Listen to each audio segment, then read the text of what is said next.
Hello, everybody, and welcome back to the Beatles Forever. Today, we're going to talk about pets that the Beatles owned throughout the years. Whenever I think about the Beatles, I know about their music, I know about their wives and their children, and their separate lives away from the Beatles. But what I didn't know was how many pets they had or what kind of pets they had. And so I did a little research, and now I found out what the Beatles had as pets. And so we're going to discuss that with you now. And the first up is John Lennon. And I didn't realize it, but John Lennon loved cats. And in his lifetime, he had quite a few. The first cat that John owned in his childhood was a cat named Elvis. His mom, Julia, owned the cat, but John kind of shared it with her. And they both had a love for Elvis Presley, so that's why the cat got that name.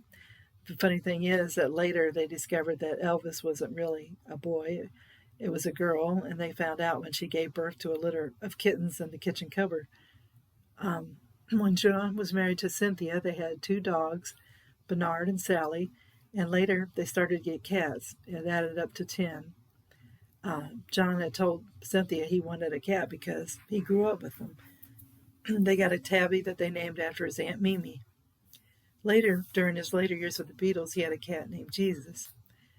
And while John was with May Ping after he separated from Yoko during that lost weekend, as he called it, two cats, Major and Minor, and one was black and the other white. With Yoko Ono, he had two cats called Salt and Pepper, and later a Russian blue cat named Alice. And there's kind of a sad story that goes along with the cat. John's Russian blue cat named Alice was his special favorite. But one day, Alice jumped out of an open window in the Lennon's high-rise apartment at the Dakota and plunged to her death. Sean Lennon, John's son, was present at the time of the accident, and he remembers it as the only time he ever saw his father cry. When John was a child growing up in Liverpool, there was at least 3 cats in his life. Tick, the marmalade-colored half-Persian. He died when John was at college. Tim, the half-Persian ginger cat. It was a stray found in a snowy street by John, and it became a special favorite. And Sam was another cat he loved. As a young boy, John doted on cats. Every day he would cycle to Mr. Smith, the fishmonger, in Walton Village to buy pieces of hack for his pets. Later, as a Beatle on tour, he would phone Mimi to ask the cats how they were getting on without him. So that was kind of cute. So I didn't realize it, but John really loved his cats. Next is Paul McCartney. Now, Paul McCartney said in an interview that Martha, his sheepdog, was the first pet that he ever owned. He said, "I never had a dog or a cat at home. My parents went out to work, which was why we couldn't have any. And even one terrible day, they were giving away free puppies. Just hundreds of yards away where we lived, we came screaming home, my brother and I, and they said, 'They're giving them away. We can get one if you tell us now. We can go get one. We've chosen the one we want.' And they said, 'You can't have one, son. Me and your mom go out to work, and it wouldn't be fair on a dog. We'll look after it. We'll do it.' And then the father said, 'Well, you're at school.' 'Well, I'll come back at lunchtime, surely.'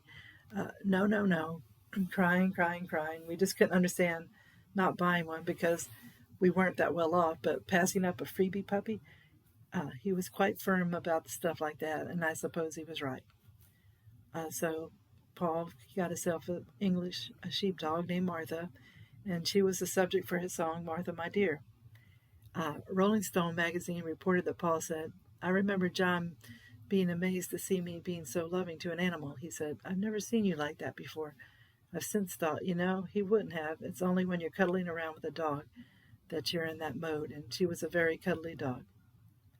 There was a rumor that Paul had 3 kittens named Mary, Joseph, and Jesus. He loved all animals, and on the farm you could see a whole bunch of them there with him. So he had that love of animals. Next is George Harrison. George had lots of cats from the time he bought Ken Faust until his death. And there's a lot of photos of him at home that feature his cats. A few of them were named Corky, Rupert, and Jostic. Corky being a white cat, and Rupert and Joystick were Siamese. And to earn their keep, the cats were used to model in food advertisements. So George found a way to create money in another fashion by having this cats. Next, and last but not least, is Ringo. Ringo was a poodle and an Airedale Terrier owner. And when the Beatles stopped touring, Ringo bought a big Tudor mansion in Surrey, England, that was named Sunny Heights. It provided plenty of room for Maureen, that was Ringo's first wife, and Ringo's 9 cats had a poodle named Tiger and 2 Airedales named Daisy and Donovan. And later, when Ringo got married to Barbara, he ended up getting a dog, and it's a big dog named Buster. So that's all the pets that he had. And so the Beatles, they were remarkable musicians who influenced so many other musicians through the years. But it's neat that they had this private side, their animal loving side, and just to see them with them and how they enjoyed them. That's pretty cool to watch. And so thank you for watching, and I hope that you enjoyed it, and I hope that you can give me a thumbs up if you like. And I hope you'll tune in again soon as I bring us another discovery about the Beatles, and it's always neat to dig up things about them, so I'll do that as soon as I can. So I hope everybody has a great day. Thank you. Bye.